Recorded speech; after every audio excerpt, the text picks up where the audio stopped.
भारत ने सिंध ताश मुआहदे को यकतरफा और गैर कानूनी तौर पर मुअत्तल करके खुद को अमन का दुश्मन साबित किया है। मैं वाशगाफ अल्फाज में ऐलान करता हूं कि पाकिस्तान के पानी की एक एक बूंद हमारी रेड लाइन है। भारत राह रास्त पर न आया तो उसे बराह रास्त जवाब दिया जाएगा। पाकिस्तान के प्रधानमंत्री शहबाज शरीफ कह रहे हैं कि पानी की एक एक बूंद हमारी रेड लाइन है। धमकी दी जा रही है कि मुंह तोड़ जवाब दिया जाएगा। लेकिन जिस दिन शहबाज शरीफ इस्लामाबाद में भाषण दे रहे थे, ठीक उसी वक्त राजस्थान के बीकानेर, जैसलमेर और श्रीगंगानगर की नहरों में पानी का स्तर बढ़ाने की तैयारी चल रही है। सवाल यह है, क्या पाकिस्तान की धमकी भारत का अगला असली सैन्य खतरा है या खुद के घर में लगी आग से ध्यान भटकाने की सियासत है? आज पूरा विश्लेषण करेंगे। शहबाज शरीफ के बांध से लेके बयान तक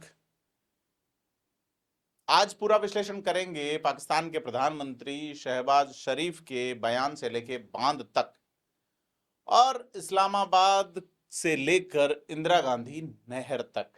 तो 13 अगस्त को इस्लामाबाद में पाकिस्तान ने यादगार फतह स्मारक का उद्घाटन किया। मई 2025 के भारत पाकिस्तान सैन्य संघर्ष की स्मृति में बनाया गया यह स्मारक राष्ट्रपति आसिफ अली जरदारी, प्रधानमंत्री शहबाज शरीफ और फील्ड मार्शल असिम मुनीर की मौजूदगी में खोला गया। अपने भाषण में शहबाज ने कहा कि पाकिस्तान का पानी पर रुख रेड लाइन है और अगर भारत ने इसे रोकने या घटाने की कोशिश की तो सीधा जवाब दिया जाएगा। ये पहली बार नहीं है। सितंबर 2025 में यूएन महासभा में भी शहबाज ने कहा था कि संधि का कोई भी उल्लंघन युद्ध के समान कार्रवाई माना जाएगा। साथ ही उन्होंने कश्मीर पर पाकिस्तान का रुख न बदलने, चीन पाकिस्तान दोस्ती को हिमालय से ऊंचा बताने और मई 2025 के संघर्ष विराम का श्रेय अमेरिकी राष्ट्रपति डोनाल्ड ट्रंप को देने की बात दोहराई, जिसे भारत सरकार लगातार खारिज करती रही है। भारत का कहना है कि संघर्ष विराम दोनों देशों की सेनाओं के बीच सीधी बातचीत से हुआ था, किसी तीसरे पक्ष की मध्यस्थता से नहीं। तो यहां साफ कर दें कि शहबाज शरीफ का बयान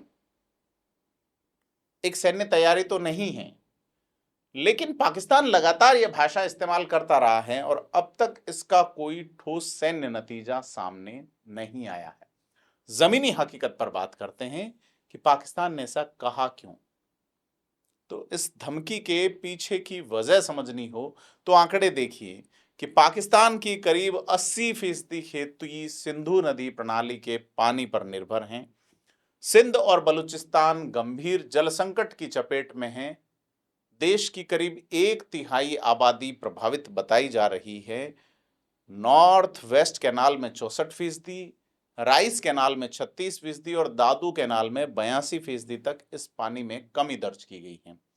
सुक्कुर बैराज का जलस्तर लगातार गिर रहा है। यानी शहबाज की धमकी की टाइमिंग समझनी हो तो एक साफ तस्वीर देखिए कि खैबर पख्तूनख्वा के स्वात में हाल ही एक आत्मघाती हमले में करीब 17 लोग मारे गए। पाकिस्तान अधिकृत कश्मीर यानी कि पीओके में महीनों से विरोध प्रदर्शन चल रहे हैं और इमरान खान अभी भी जेल में हैं। ऐसे में कई विश्लेषकों का आरोप है कि भारत के खिलाफ बयानबाजी घरेलू असफलताओं से ध्यान भटकाने की रणनीति है। हालांकि यह कोई एक आधिकारिक स्वीकृति नहीं है, लेकिन विश्लेषक यह कहते हैं। अब असल में क्या हो रहा है, भारत ऐसे कौन से 5 कदम उठा रहा है, इस बिंदु को लेकर यह भी बात करना बनता है। अप्रैल 2025 के पहलगाम आतंकी हमले के बाद भारत ने सिंधु जल संधि को अबेयंस यानी स्थगन में डाल दिया था। इसके बाद से भारत ने 5 बड़े कदम उठाए हैं। पहला, भारत ने 1960 की संधि में बदलाव के लिए पाकिस्तान को औपचारिक नोटिस भेजा है। दूसरा, अतिरिक्त पानी पर रोक, पाकिस्तान की तरफ बहने वाले फालतू पानी को रोकने की तैयारी की गई है। और पन बिजली परियोजनाओं में तेजी लाई गई। चिनाब और झेलम पर भारत अपनी परियोजनाओं का काम तेज कर रहा है। और पूर्वी नदियों का पूरा इस्तेमाल, शाहपुर कंडी जैसे प्रोजेक्ट से रावी, ब्यास, सतलुज का पूरा पानी अब भारत खुद इस्तेमाल करेगा। तो एक और पॉइंट है जिसे डेटा शेयरिंग और बैठकों पर सख्ती से समझ सकते हैं कि सीमा पार आतंकवाद जारी रहने तक नियमित सहयोग रोका गया है। तो संधि की धारा 12 ये कहती है कि उसके तहत बिना दोनों देशों की सहमति के इसमें एक तरफा बदलाव या इसे खत्म करना कानूनन संभव नहीं है। यह अंतर्राष्ट्रीय कानून विशेषज्ञों का आमतौर पर मानना है। भारत ने भी जनवरी 2023 और अगस्त 2024 में पहले ही इसी अनुच्छेद के तहत औपचारिक नोटिस भेजे थे और भारत ने यह कहा था कि 1960 के बाद जनसंख्या, जलवायु परिवर्तन और ऊर्जा जरूरतों में बड़े बदलाव आए हैं।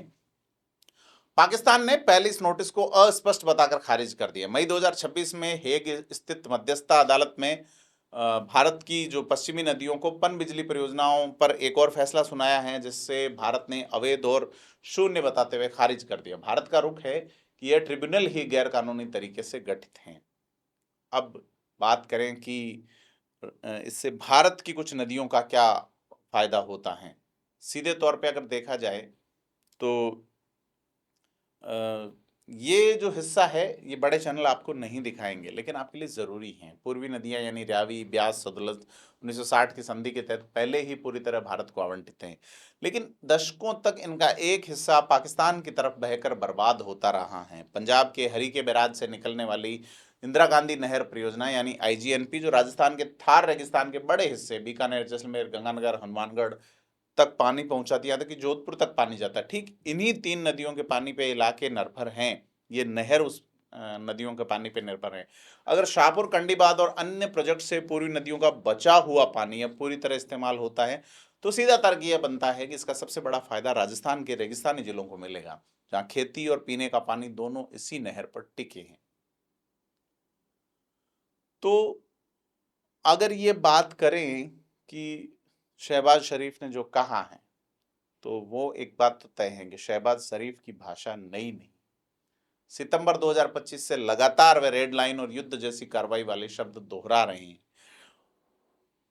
पर अभी तक कोई ठोस कदम सामने नहीं आया है। और दूसरी, कानूनी तौर पर पाकिस्तानी जो है वो संधि को एक तरफा अनिवार्य नहीं बना सकते, जैसे भारत इसे एक तरफा रद्द नहीं कर सकता। असली लड़ाई अब कूटनीतिक मंचों और हेग की अदालत में लड़ी जा रही है। तीसरी और जमीनी सच्चाई यह है कि पाकिस्तान के अंदर सिंध बलूचिस्तान का जल संकट, POK में अशांति और आंतरिक सुरक्षा चुनौतियां, ये तीनों मिलकर एक सरकार के लिए, पाकिस्तान की सरकार के लिए बाहरी दुश्मन की जरूरत पैदा करती हैं, ऐसा हमें लगता है। तो आप क्या सोचते हैं? आपकी राय में शहबाज शरीफ की यह धमकी असली सैन्य तैयारी है या घरेलू संकट से ध्यान भटकाने की सियासत है? कमेंट करके बताएं। वीडियो को लाइक शेयर करें। थिंक 360 को सब्सक्राइब करना ना भूलें। धन्यवाद।